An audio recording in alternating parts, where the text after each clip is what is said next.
Hey, so this is the first episode of a new channel that I'm putting together.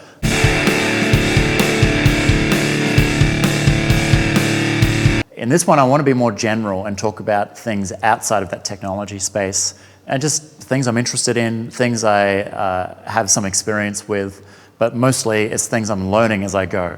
I'm on this journey. I co-founded a business about 10 years ago now, and it's had various shapes and forms, and now as PlaceOS, we have traction in multiple markets around the world. In these series of videos, I want to talk about sales and marketing techniques, strategies for growing your company, so doing it without investment if you can, doing it based on sales.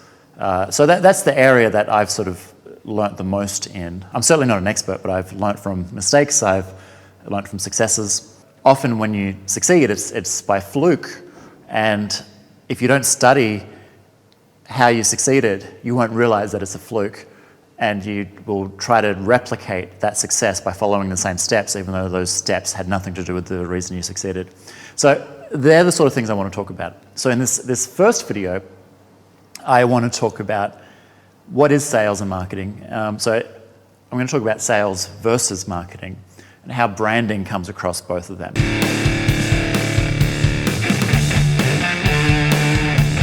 In a nutshell, marketing is what people find out about your company without your involvement, and sales is what you tell them directly. And then branding is really about what is your messaging. And I look at branding in the same way as like a political campaign. What are your 1 to 3 points that represent you that you can drill into over and over again? Think of Donald Trump on stage on his political campaign, saying the same message in every single city, everywhere he goes, bringing every question back to that, even if they didn't ask him about that. So that's branding as what do you represent?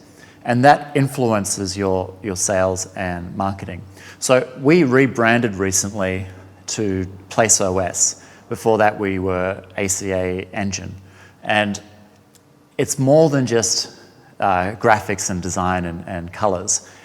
We became PlaceOS because we really started to understand what messaging cut through and what we learnt from selling for a number of years. And the main message was that we are an operating system for the building. And the key difference between just a dumb building or a dumb space is turning that space into a place to gather. A place has more undertones and underlying meaning.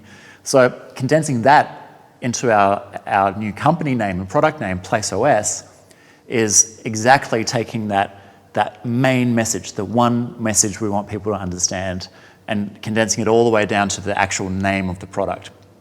So branding is about messaging, not about any graphics or visuals or anything like that.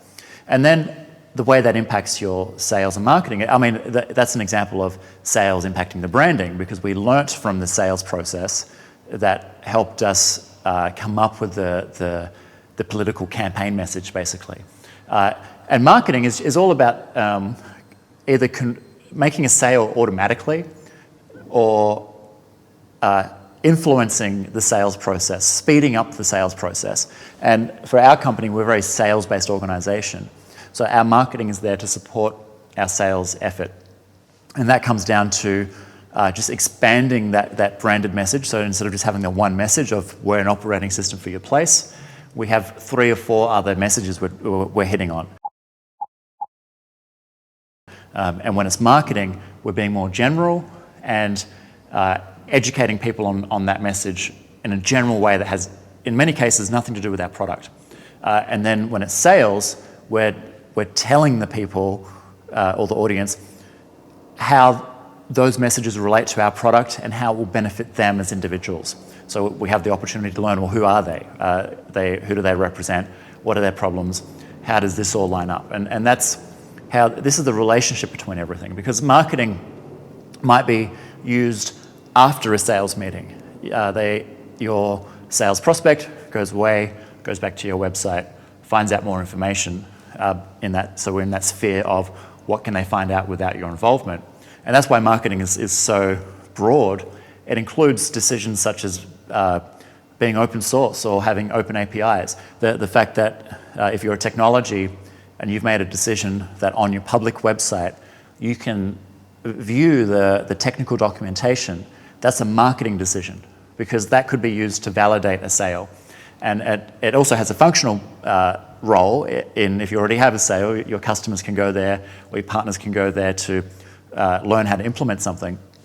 But in terms of the pre-sale, that's a marketing decision. And if you look at some companies, they really drive that in particular. So one of my favorite companies I reference in terms of their marketing is the payment company Stripe, and how on their website they originally, when they first launched and for a few years, the only thing on their website was a tagline, payment for developers, a embedded JavaScript API documentation, and then a link to further docs and additional functions of that API. That's marketed at developers. So developers just want to get their hands on something, validate that they can use it easily, and then they'll make a decision to use that technology over another one that they couldn't learn that much information on without contacting a salesperson. And in terms of that stereotype salesperson, one, that type of person doesn't have much relevance today in the technology landscape. And two, it's what developers with little sales experience think of when they hear the word sales, and it's what they avoid. And if in this user case, if the customer is the developer, you can't have a traditional salesperson or sales process to win them over. And that's where marketing won them over. Sales had little involvement in that. So, in summary, that's the difference is what you can do without a person. Then sales is all about tailoring the messaging to the individuals, and all of it is guided by branding. So this is the sort of stuff I want to talk about in my videos. I'm going to keep all of these under 10 minutes so I can share them as videos on LinkedIn, but I'll be publishing them as a podcast. And let me know what sort of stuff you want to hear from. If you know a bit about me and maybe you've heard about some of the projects and the products we work on, I can give you my experience and involvement on that from my point of view. Thanks for this first episode of a new type of video from me. I'll see you guys in the next one. Thanks.